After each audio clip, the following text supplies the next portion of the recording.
अस्सलाम वालेकुम जी। मैं बात कर रहा हूँ मलिक यासिन अनवर बतौर जनरल सेक्रेटरी अल हबीब वेलफेयर फाउंडेशन में। अपनी जो ज़िम्मेदारी है वो इस वक्त मैं निभा रहा हूँ इसमें। तो दीगर जो प्रोजेक्ट्स हैं हमारे वो तो आपको हर रोज़ डिटेल उनकी जो है वो सेंड की जाती है। आज का हमारा खसूसी तौर पर जो वीडियो बनाने का मकसद है, ये मेरे हाथ में एक फ्रेम जो है इस वक्त वो आप लोगों को स्क्रीन पर नज़र आ रहा होगा, वुमेन प्रोटेक्शन के हवाले से ये है। और मेरे साथ इस वक्त जो ख़ातून बैठी हुई हैं, रमीज़ा इनका नाम है, और ये आलमा का कोर्स जो है अल्हम्दुलिल्लाह वो कर रही हैं। तो इनकी स्टोरी ये है कि इनके जो ख़ावंद हैं उनके साथ इनका कुछ अरसा 10 साल से जो है वो क्लैश चल रहा था। घरेलू जो मामला थे वो इस नौजत की थी जब ये वालदैन की तरफ आती थी तो इनको सुलह सफाई करके जो हमारे मुआशरे में एक सिस्टम चलता है कि इनको भेज दिया जाता था, उनकी तरफ अपने घर रवाना कर दिया जाता था। तो होता तो ये था कि चंद दिन बाद फिर रमीज़ा जो हैं वो अपने ख़ावंद के तशद्दुद का जो है वो शिकार होती थी, और फिर मार कुटाई करने के बाद इनको घर से जो है वो निकाल दिया जाता था।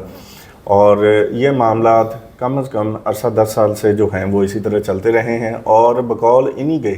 कि 10 साल के अरसा में ये 3 साल जो हैं वो अपने घर वहाँ पर रही हैं अपने मियाँ साहब की तरफ, और 7 साल इन्होंने जो हैं वो अपने वालदैन की तरफ आकर गुजारे हैं। और वालदैन जो हैं वो हमारी मुआशरा जो है वो आप देख सकते हैं कि हम लोग भी इसी सोसाइटी का हिस्सा हैं कि वो ये इजाज़त नहीं देता कि कोई भी वालदैन जो हैं वो अपने बच्चियों को जो है वो इस तरह से घर बैठाएं या फिर उनको थोड़ी शय दें कि आप लोग जो कर रहे हैं वो ठीक कर रहे हैं। लेकिन रमीज़ा जो है वो भी एक इंसान ही है, और इंसान जो है वो फिर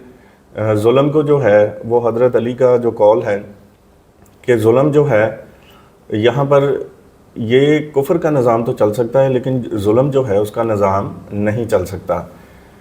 10 साल गुजारने के बाद इस बच्ची की यकीर जो है वो इस बात पर यह मुत्तफ़िक हुई है आकर के अब इसने बिना वालदैन के सहारे के, बिना किसी और के सहारे के, यहाँ जिस जगह इस वक्त हम मौजूद हैं अल हबीब वेलफेयर फाउंडेशन में, यहाँ पर रब्ता किया।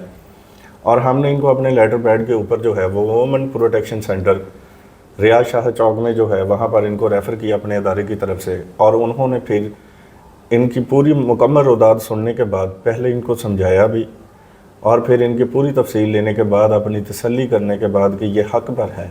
उन्होंने फिर इसका जो केस है उसको मुकम्मल फ़ाइल किया, और 1 रुपया भी जो है वो इससे फ़ीस नहीं ली गई। रमीज़ा को आज यहाँ पर बुलाने का खसूसी तौर पर मकसद है आप नाज़रीन को बताने के हवाले से हमारे जो मेल हैं जिनके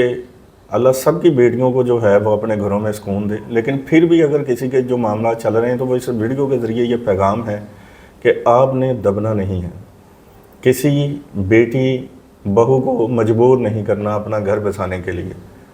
घर बसाए जाते हैं बराबरी की सतह पर, और यही वीडियो पैगाम हमारी जो फ़ीमेल मेम्बरान हैं या हमारी ब्यूटिशन फील्ड और दीगर हमारे स्किल डेवलपमेंट के जो अदारे हैं उन लोगों के लिए भी पैगाम है कि इस वीडियो को मुकम्मल सुनिएगा, देखिएगा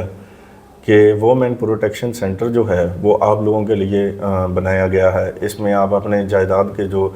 मसाइल हैं, अगर आपको कहीं से हिस्सा नहीं दिया जा रहा वालदैन की तरफ से, अगर आपके बच्चे आपसे छीन लिए गए हैं, अगर आपको घरेलू तशद्दुद भी किया जाता है, जिस्मानी तशद्दुद किया जाता है, इसके अलावा नफसियाती तशद्दुद होता है जिसको चीखो पुकार मतलब कि अगले को हर दम प्रेशराइज रखा जाता है। इसके अलावा बहुत सी फैसिलिटीज़ जो हैं वो वुमेन प्रोटेक्शन सेंटर जो है वो प्रोवाइड कर रहा है। तो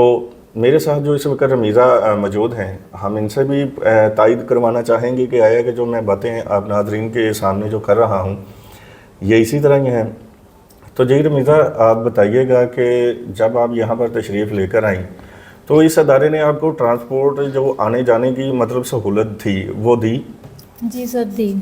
और फिर वहाँ जाने के बाद ऐसा तो नहीं होगा कि आपने एक तरफा बात कही और उन्होंने केस फाइल कर दिया? तफसीलन आपकी गुफ्तगू सुनने के बाद फिर आपका केस फाइल किया जी, गया? पहले उन्होंने सारी तफसील पूछी, फिर उन्होंने मुझे बताया कि ऐसे नहीं ऐसे होता, फिर उन्होंने मेरा दर्ज किया था, फाइल किया। और आपसे 1 रुपया या इससे कोई भी ज़्यादा कोई फ़ीस वगैरह तो इस मद में नहीं ली नहीं, गई? वहाँ पर 1 रुपया भी नहीं लिया गया, कोई जी, फ़ीस नहीं है। तो ये रमीज़ा की ज़बानी आप इन चीज़ों की जो तायद हैं वो कर सकते हैं। मेरा बोलने का मकसद तो यही था, और मैं बोल भी इसलिए रहा हूँ कि मैंने एक मुकम्मल आपको तफसील बतानी होती है ساتھ اگلے کو بٹھانے کا مقصد یہ ہوتا ہے کہ آج کے ہمارے اس ہجوم بھرے معاشرے میں جہاں اپنی بات کو ثابت کرنے کے لیے آپ کو اپنے گھر میں 2-3 مرتبہ یہ کہنا پڑتا ہے کہ میں نے یہ کام کیا ہے یا نہیں کیا، تو یہ اسی سینیریو کا ایک حصہ ہوتا ہے کہ اگلے کو میں بلاتا ہوں، ساتھ میں اس کی تائید بھی کرواتا ہوں تاکہ ہمارے جو ناظرین دیکھ رہے ہوتے ہیں وہ خود اس چیز کو دیکھیں کہ الحبیب ویلفیئر فاؤنڈیشن جو ہے وہ اپنی کتنی سہولیات جو ہے وہ اپنی ان عوام کے لیے مہیا کر رہی ہے جو کہ اس معاشرتی طبقے میں بڑھ چکے ہیں یا اس کا شکار ہیں۔ ہماری اس ویڈیو کو ضرور دیکھیے گا اور آگے بھی ضرور شیئر کیجیے گا۔ جی